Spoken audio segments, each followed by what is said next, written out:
وہ جب ایسے تو بہت سارے بزرگان دین تقریباً سبھی بزرگان دین حج کعبہ کے لیے گئے، لیکن جب حضور اکرم صلی اللہ علیہ وآلہ وسلم کی خاص جب نظر کرم ہوئی، جب ہمارے دادا حضرت شاہ مولانا محمد فصیح قاضی پوری رحمۃ اللہ تعالی علیہ جب حرم شریف جاتے ہیں اور جب حج کر چکے ہوتے ہیں اور جب مسجد حرام میں جب آنے کا ارادہ کرتے ہیں تو امام کعبہ کے خواب میں حضور اکرم صلی اللہ علیہ وآلہ وسلم تشریف فرماتے ہیں۔ امام کعبہ کے خواب میں حضور تشریف فرماتے ہیں اور کہتے ہیں کہ میرا ایک غلام آیا ہے، ہندوستان کی سرزمین سے میرا ایک غلام آیا۔ کس کے خواب میں حضور فرما رہے ہیں؟ امام کعبہ کے کیا فرما رہے ہیں کہ ہندوستان کی سرزمین سے میرا ایک غلام آیا ہے۔ اسی طرح اس سے 350 سال پہلے اسی طرح حضور ایک اور بزرگ کے لیے حضور فرماتے ہیں کہ ایک میرا غلام آیا ہے جس کا تعلق افغانستان سے ہے، اس کو میری بارگاہ میں نہ آنے دینا۔ اس کو ہم اور آپ حضرت عبد الرحمن جامی رحمۃ اللہ تعالی علیہ کے نام سے پہچانتی ہے۔ انہوں نے ایک کلام لکھا تھا اور ان کی یہ خواہش تھی کہ اس کلام کو حضور کی بارگاہ میں جا کر پڑھوں۔ وہ جب حج کر لیتے ہیں، جب وہ ارادہ کرتے ہیں کہ مسجد نبوی شریف جب حضور کی بارگاہ میں جانے کا، تو جو مکہ کا جو گورنر رہتا ہے اس کے خواب میں حضور تشریف لاتے ہیں اور فرماتے ہیں کہ میرا ایک غلام ایک شخص آیا ہے جس کا نام عبد الرحمن جامی ہے، اس کو میری بارگاہ میں نہ آنے دینا۔ ادھر کہہ رہے ہیں کہ میری بارگاہ میں میرا ایک غلام آیا ہے، اس کو کہنا امامت کرنے کے لیے، ادھر کہہ رہے ہیں کہ میرے غلام کو نہ آنے دینا۔ کیا بات ہے، کیا وجہ ہے؟ ایک بزرگ فرماتے ہیں، بہت اچھا شعر ایک بزرگ فرماتے ہیں کہ اپنی بربادی پہ خوش ہوں یہ سنا ہے جب سے، اپنی بربادی پہ خوش ہوں یہ سنا ہے جب سے، وہ جسے اپنا بناتے ہیں لٹا دیتے ہیں، وہ جسے اپنا بناتے ہیں مٹا دیتے ہیں۔ حضرت عبد الرحمن جامی رحمۃ اللہ تعالی علیہ کو روک دیا جاتا ہے کہ آپ مسجد نبوی شریف میں نہیں جا سکتے، آپ حضور اکرم صلی اللہ علیہ وآلہ وسلم کی بارگاہ میں نہیں جا سکتے۔ تو حضرت عبد الرحمن جامی بہت اداس ہو جاتے ہیں، لیکن چھپ کے وہ جانے لگتے ہیں حضور کی بارگاہ میں، وہ چھپ کے جانے لگتے ہیں۔ پھر دوسرے دن حضور پھر خواب میں تشریف لاتے ہیں گورنر مکہ کے اور فرماتے ہیں کہ میرا غلام جو تھا عبد الرحمن جامی وہ آنے لگا ہے میری طرف، اس کو روکو، میری طرف نہ آنے دینا، اس کو میری بارگاہ میں نہ آنے دینا، اس کو میری طرف نہ آنے دینا۔ تو ان کو لگتا ہے گورنر مکہ کو کہ یہ بہت گنہگار شخص ہے، جس کو حضور نے دو بار منع کر چکے ہیں، حضور جن کو 2 بار منع کر چکے ہیں وہ بہت گنہگار شخص ہے۔ اس وجہ سے حضرت عبد الرحمن جامی رحمۃ اللہ تعالی علیہ کو گورنر مکہ جیل میں داخل کر دیتے ہیں، جیل میں ڈال دیتے ہیں۔ تو جب گورنر مکہ کو جب گورنر مکہ نے جب امام عبد الرحمن جامی رحمۃ اللہ تعالی علیہ کو جب جیل میں ڈالا تو حضور تیسرے دن پھر خواب میں تشریف لاتے ہیں اور فرماتے ہیں کہ وہ میرا غلام ہے، وہ کوئی مجرم نہیں ہے، وہ میرا غلام ہے، وہ اس نے کوئی جرم نہیں کیا ہے۔ تو گورنر مکہ کہتے ہیں کہ ایک غلام بھی ہے اور آپ اپنی بارگاہ میں آنے سے روک بھی رہے ہیں، یہ کیا وجہ ہے؟ تو حضور اکرم صلی اللہ تعالی علیہ وآلہ وسلم ارشاد فرماتے ہیں کہ سنو، اس نے ایک کلام لکھا، ایک نعت لکھی ہے اس نے، اگر وہ میری بارگاہ میں آ کے پڑھ دیا اس کے کلام تو مجھے اپنی قبر انور سے نکلنا پڑے گا، میں اپنی قبر انور سے مجھے نکلنا پڑے گا، اور جب میں نکلوں گا تو فساد برپا ہو جائے گا۔ اس کو عبد الرحمن جامی کو نہ آنے دینا۔ وہ کلام کیا تھا؟ حضرت عبد الرحمن جامی رحمۃ اللہ تعالی علیہ کا وہ کلام یہ تھا، ابھی ذہن میں نہیں آ رہا ہے، میں آپ کو سناتا ہوں۔ اور یہی بات ہے کہ حضور اکرم صلی اللہ تعالی علیہ وآلہ وسلم صرف خواب میں تشریف نہیں لاتے ہیں، حضور اکرم صلی اللہ تعالی علیہ وآلہ وسلم بنفس نفیس بھی غلاموں کو نوازا کرتے ہیں۔ میں آپ کو بہت سارے ایسے واقعات ہیں، لیکن میں آپ کو ایک واقعہ ایسا بتاؤں گا جس کو ابن تیمیہ نے بھی نقل کیا۔ ابن تیمیہ اپنا بندہ نہیں، ابن تیمیہ ایک وہابیوں کا بندہ ہے، اس نے بھی ایک روایت کو نقل کیا ہے۔ اس نے لکھا ہے کہ حضرت امام سعد الدین تفتزانی رحمۃ اللہ تعالی علیہ کا واقعہ، کہ حضرت امام سعد الدین تفتزانی رحمۃ اللہ تعالی علیہ امام قطب الدین رازی رحمۃ اللہ تعالی علیہ کے شاگرد تھے، اور وہ بہت کند ذہن تھے، بہت کمزور ذہن کے تھے۔ ان کو کچھ بھی کتابیں پڑھتے تھے تو انہیں یاد نہیں ہوا کرتی تھی، وہ بہت رویا کرتے تھے، بہت گریہ وزاری کیا کرتے تھے، بہت زیادہ رویا کرتے تھے۔ ایک مرتبہ کیا ہوتا ہے کہ وہ اپنے کتابوں کو سامنے رکھ کے رات میں پڑھ رہے ہوتے ہیں اور رو رہے ہوتے ہیں کہ یا اللہ میں کند ذہن ہوں، میں کمزور ذہن کا، اس میں میری تو کوئی غلطی نہیں، یا اللہ میں کند ذہن ہوں، میں کمزور ذہن کا ہوں، اس میں میری تو کوئی غلطی نہیں نہ ہے، تو یا اللہ تو میرے اخلاص کو جان رہا ہے، تو میری اخلاص کو جان رہا ہے، یا اللہ میں معاف فرما دے، اور مجھے کچھ ایسا وظیفہ، یا اللہ مجھے کچھ ایسا ترکیب بتا دے کہ مجھے کتابیں یاد ہو جائیں۔ تو اتنے دیر میں حضرت امام صاحب الدین تبستانی رحمۃ اللہ تعالی علیہ کے دروازے پہ دستک ہوتی ہے، اور جب دروازے پہ دستک ہوتی امام صاحب الدین پوچھتے ہیں کہ کون ہے، کون ہے؟ تو باہر سے آواز آتی ہے اے صاحب الدین چلو سیر پہ چلتے ہیں، اے صاحب الدین چلو سیر پہ چلتے ہیں، چلو سیر کرنے چلتے ہیں۔ امام صاحب الدین تبستانی کو کتابیں نہیں یاد ہو رہی ہیں، لیکن پھر بھی کہتے ہیں کہ مجھے سیر کے لیے تو نہیں نہ بنایا گیا ہے، میرے بنانے کا مقصد، میرے پیدا ہونے کا مقصد سیر تو نہیں نہ ہے، میرے پیدا ہونے کا مقصد سیر تو نہیں نہ ہے، تو میں لہذا سیر کو نہیں جاؤں گا، میں سیر نہیں کروں گا۔ تو تھوڑی دیر بعد پھر دستک ہوتی ہے کہ اے سعد الدین چلو سیر کو چلتے ہیں، اے سعد الدین چلو سیر کو چلتے ہیں۔ امام سعد الدین تبستانی کہتے ہیں کہ مجھے سیر کے لیے تو نہیں بنایا گیا ہے، میرا مقصد، میرا پیدا ہونے کا مقصد سیر تو نہیں ہے، میں لہذا سیر نہیں کروں گا۔ تو امام سعد الدین تبستانی رحمۃ اللہ تعالی علیہ کے دروازے پہ تیسری بار جب دستک ہوتی ہے تو امام سعد الدین اب کی بار اس بار پوچھتے ہیں کہ کون ہے، کون دروازے پہ دستک دے رہا ہے؟ تو باہر سے آواز آتی ہے کہ اے سعد الدین تم جس کی کتابیں پڑھ رہے ہو، اے سعد الدین تم جس کا دین پڑھ رہے ہو، اے سعد الدین تم جس کے لیے اپنے دن اور رات کو ایک کیے ہوئے ہو، وہ مدینے والے آقا آئے ہیں، حضور اکرم صلی اللہ تعالی علیہ وآلہ وسلم امام سعد الدین تبستانی رحمۃ اللہ تعالی علیہ کے دروازے پر بنفس نفیس تشریف لاتے ہیں، اور جب امام سعد الدین تبستانی یہ سنتے ہیں،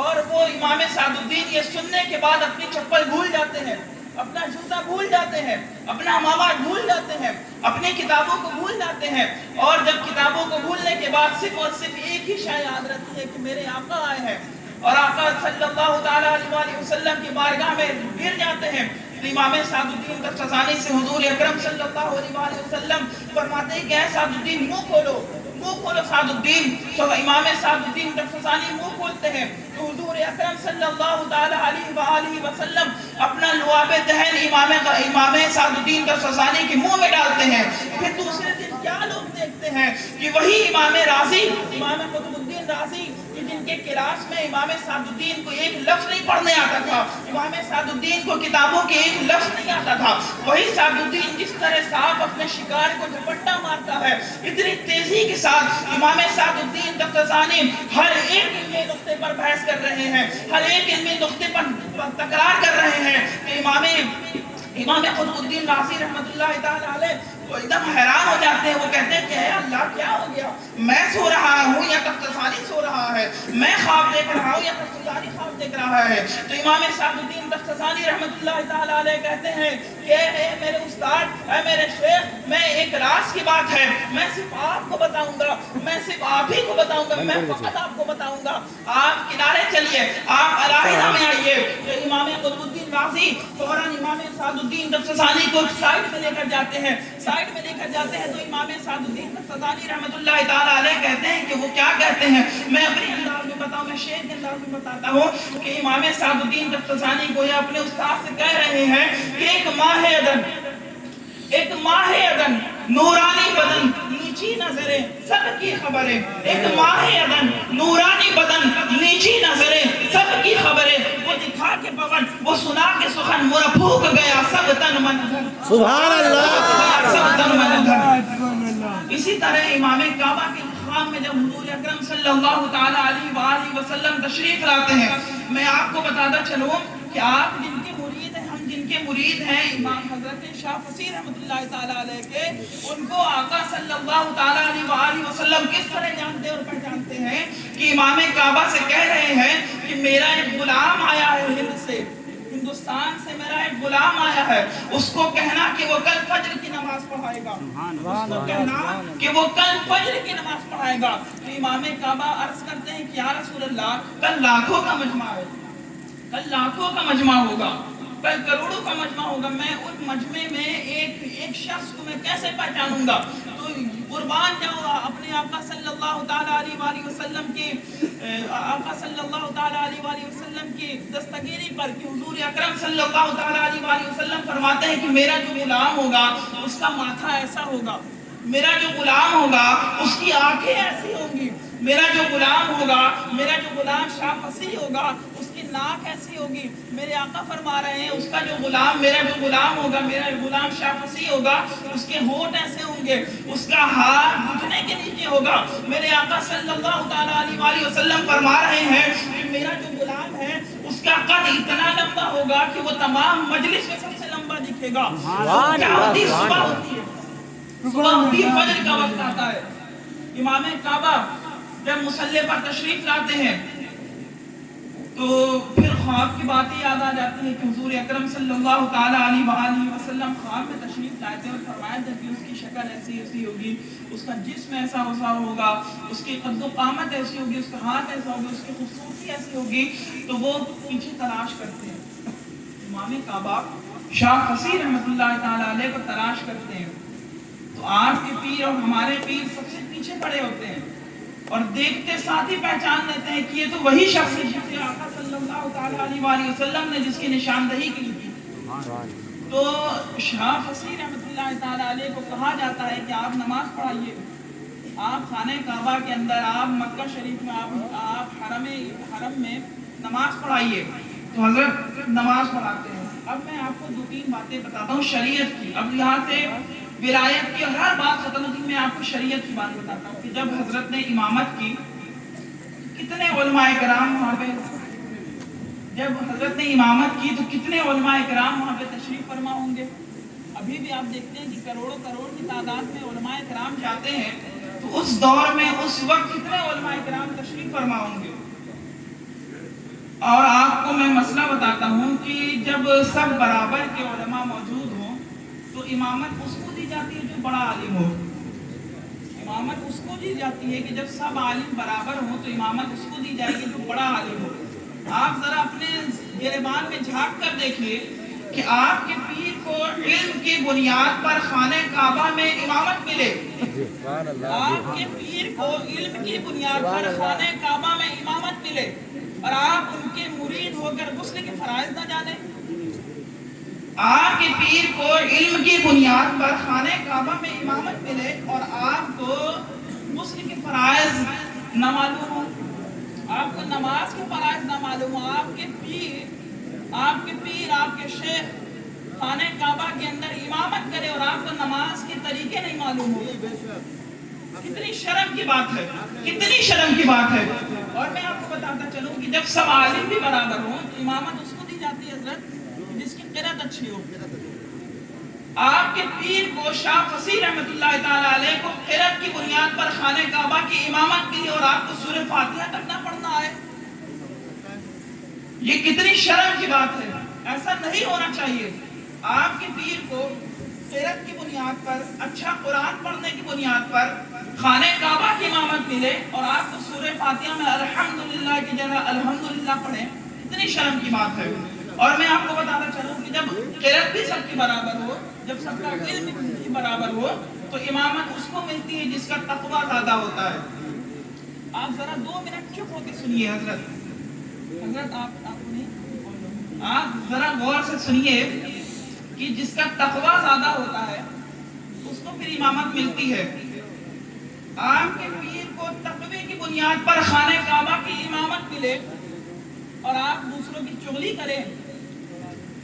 آپ کے پیر کو خانہ کعبہ کی تقوی کی بنیاد پر، پرہیزگاری کی بنیاد پر خانہ کعبہ کی امامت ملے اور آپ 2 بھائیوں کو آپس میں لڑوائیں۔ آپ کے پیر کو تقوی کی بنیاد پر، پرہیزگاری کی بنیاد پر خانہ کعبہ کی امامت ملے اور آپ جوا کھیلیں، آپ ڈریم 11 میں ٹیم بنائیں۔ یہی آپ کے لیے، یہی آپ کا سلسلہ ہے۔ آپ کے سلسلے میں یہی تعلیم دی جاتی ہے، آپ کے سلسلے میں یہی تعلیم دی جاتی ہے کہ آپ کے پیر کو خانہ کعبہ میں تقوی کی بنیاد پر، پرہیزگاری کی بنیاد پر خانہ کعبہ کی امامت ملے اور آپ لوگوں میں جوا کھیلیں۔ آپ کے پیر کو شاہ فصیح رحمۃ اللہ تعالیٰ علیہ کو تقوی کی بنیاد پر خانہ کعبہ کی امامت ملے اور آپ اولاد علی کو دو بھائیوں کا آپس میں لڑوائیں، ایک بھائی سے نفرت کرے ایک بھائی سے محبت کرے۔